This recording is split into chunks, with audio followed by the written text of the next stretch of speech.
Hi everyone, welcome back to my YouTube channel with my husband. Hello, everybody. For the topic today about meet and greet and about the building for my house and Yeah, it's so funny. sorry. I don't know. Okay, both You live ha. with her. Okay. No, I'm not contented if you I'm not contented if I living alone, Daddy Paul. Yeah, No, I'm not okay. happy. Oh, you took that seriously. It was just a little quip. Okay. So, anyway, like I said, you live with it. Sorry, You say one little thing, it's like, my English. I know. Promise, So what are we Daddy Paul. talking about? Oh, the meet and greet. We're Yes. having a little meet and greet at behind the Dumagetti Hotel today Yes. from 9 to 11. So it's about 7:30 right now. So we're going to have to go in a few minutes. Anywho, the meet and greet is for our friend JR Yes. with JR Visa Consultancy. And he has become instrumental in helping us a whole lot as far as our land process. And over a year and a half ago, we bought that land. Yes. And then we had the snafu with the scammy contractor. Yes. And that's come and gone. It's over and done with. And so on the little dealio with JR today, we're going to be having 2 hours, and we invited people via Facebook and via YouTube to come down and meet JR in person so that they can ask questions either about their visas, SRRVs, and 13As, and some people are having problems and this and that and the other, or they just have questions. And so we thought it would be a good idea to just kind of let people come down and sit with him personally, and get some FaceTime with him. And then right after that, we are going to all hop in the car and drive over to her property. Yes. And I emphasize her property because it never fails that when I do a video about land, people go, foreigners can't own land in the Philippines. I've been here 8 years. You think I don't realize that? Anyway, appreciate the comments. So keep reminding everybody, it's her land, okay? And I'm on it. But I won't go through all that legalese stuff that protects me along as well as her. So what we are doing today is this is yet another thing that JR did so well. He got us our title in 5 months, and we had hired an attorney prior to that was also a scammer. How do you go figure? With 1 year, no? Yeah, He's and promised. he just took our money and then didn't do anything. Essentially, just paid kept stalling everybody, and more other. He came referred to me by some people that used him, and then they got the same treatment. So it's the reliability of some people out here in the Philippines is I question, but we won't dig into that too deep. Anyway, we are actually having the property resurveyed.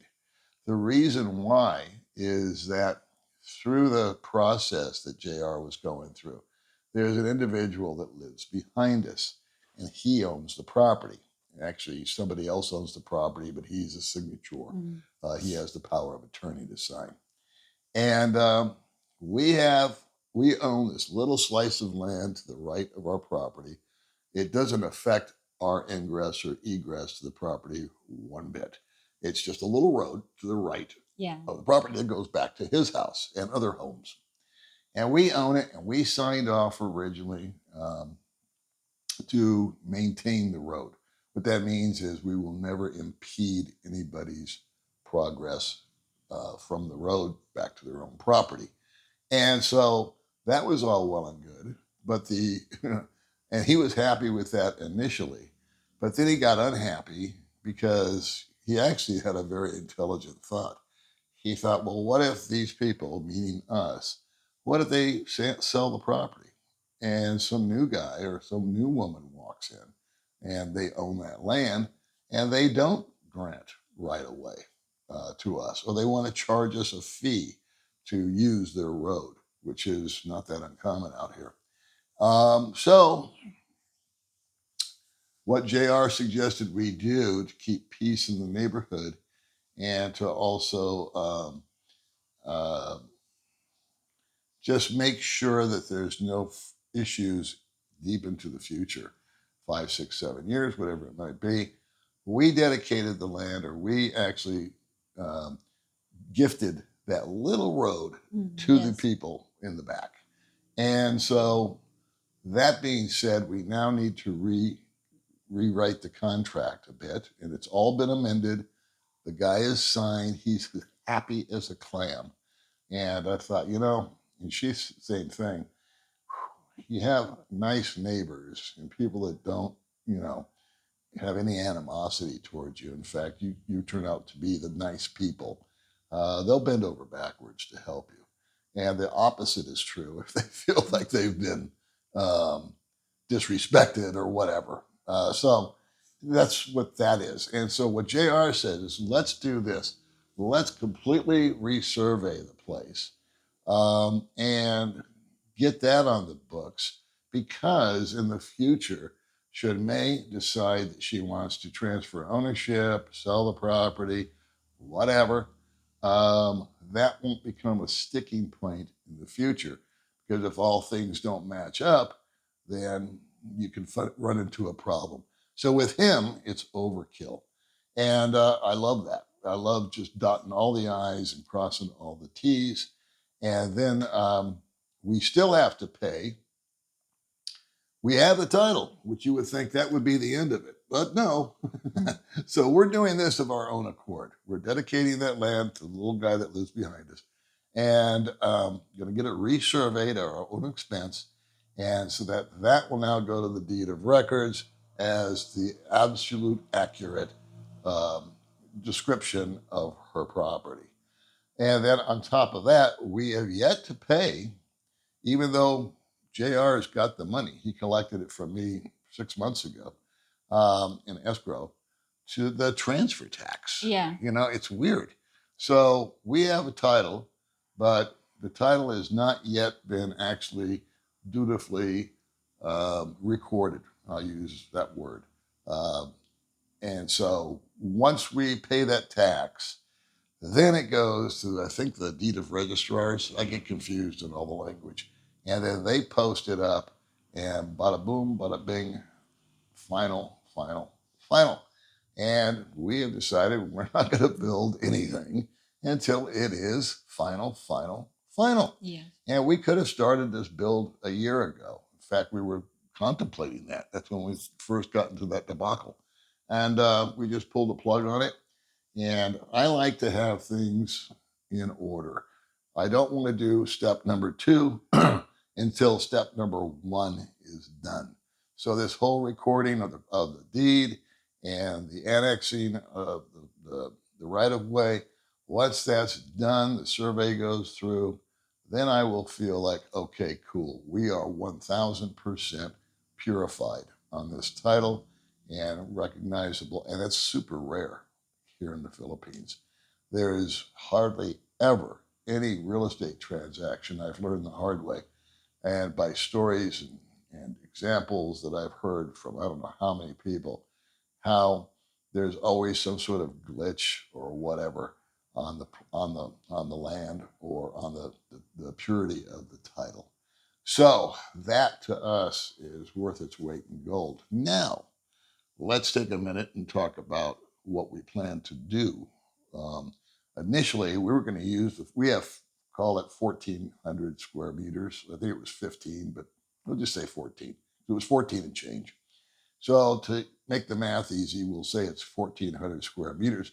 We were going to wall off the entire 1,400 square meters. We were going to build a house. It was a little grandiose in the beginning. Yes.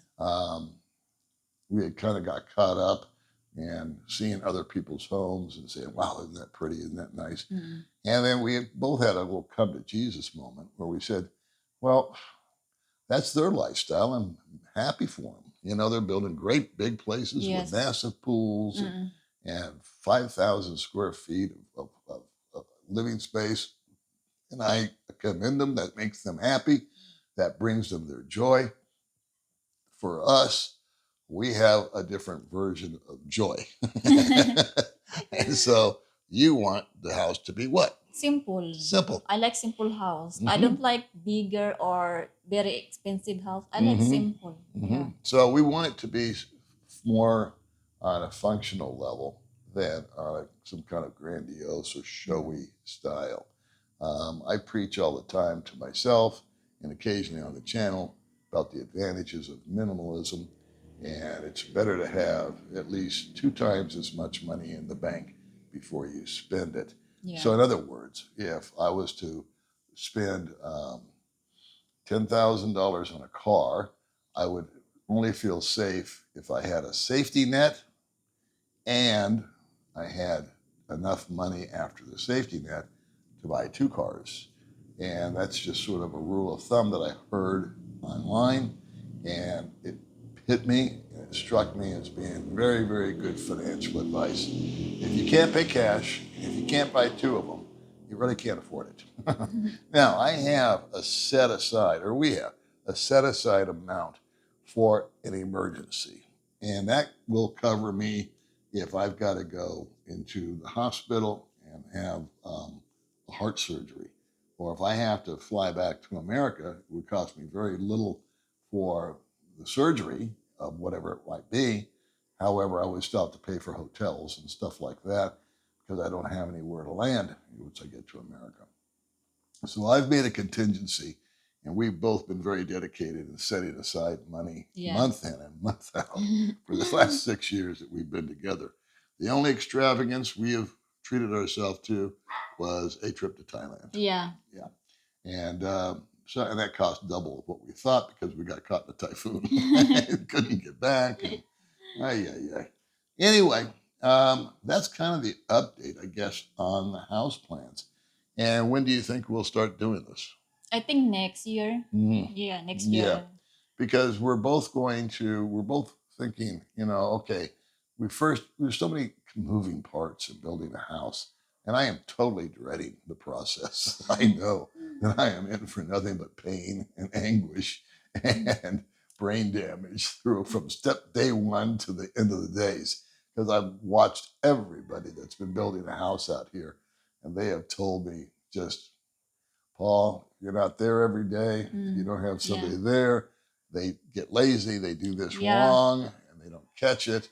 And it doesn't seem to matter who you use or who you hire. There's mistake after mistake after mistake. Our friend Mark is building up there. He's using a contractor that our friend Ali used and our friend Kevin used, and he's a good contractor. But Mark has told me that he's been up there now daily because hey, you got to change this. You forgot that. There's supposed to be this over here. What's the deal with this?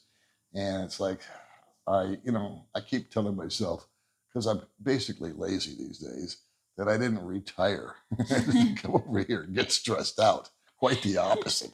I retired so I can just hang out and make each day my own. But we want to get it done. I do know it's going to be anywhere from 10 to 12 months of not agony, but it's just going to be hassle. And that's that. That's the end of that. So we're going to go small. Yeah, like small. We're not going to go extravagant. We're going to actually wall off about 500 square meters.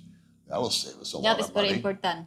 Well, that's for her. Yeah, she wants the wall. She wants the safety. She wants the privacy. Private, yeah.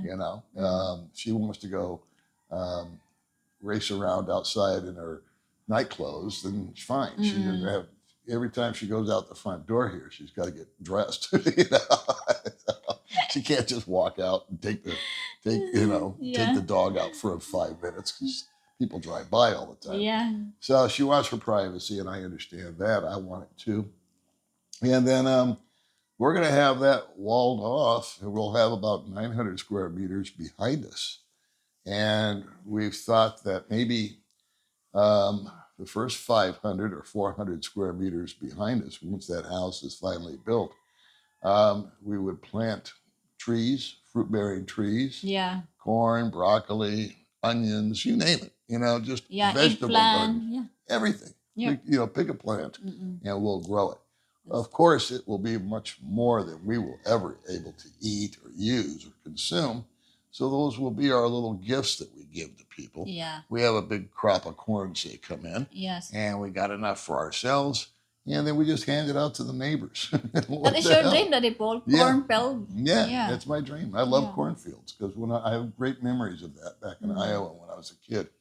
And so then the last 400 or 500 square meters that's remaining, maybe 2 or 3 years down the line, I was thinking about building 2 little rental units. Yeah, like it's a a good idea. studio apartment, Yeah. 1 bedroom. Yes. And then 25,000 a piece. We'll build them nice, Western standard. You get a foreigner in there. Yeah. I already know the makeup of a great tenant. Usually it's a retired guy that used to be a handyman. That's my ideal tenant because if something springs a leak, he's the first to get in there and fix it because it gives him something to do. And of course, I would reimburse him for any expense. So that would also provide a cash flow of about 40 to 50,000 pesos a month for her. When I go hit when I go to heaven, I guess. No. You together with me forever. Okay. Yes. There we go. So, Yeah. like I said, you live with her. I'm just trying to make a point. Okay. Promise. When I do go, that she's now got some sort of substantial type of income coming in. And so those are our updates, I guess, on our little house. Yes. And now our little house. And I'm curious as to what you guys think that would cost to build, say, a 1,600 square foot single story house with not necessarily a proper garage, but a carport is the word I'm looking for. And walling off the 500 square meters is going to really save a lot of money as opposed to walling off 1,500 square meters. They're expensive, the walls, so they take a lot of dough. So that's kind of the update on the deal. That's the update on our little day-to-day, and that's the update on our home plans, right? Yes. Okay. Someday. So when we're out there today, we'll take the thumbnail picture. Yes. And then we'll attach it to this video.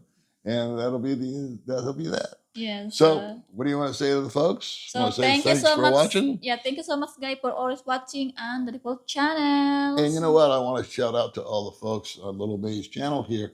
Has got a big uptick in subscribers. So we just want to express our appreciation for those that have recently subscribed. Yeah. And of course, our gratitude for those who have been with us since day one. Yeah. All right, Thank you kids. so much, guys. We'll see you in the next video. Bye-bye.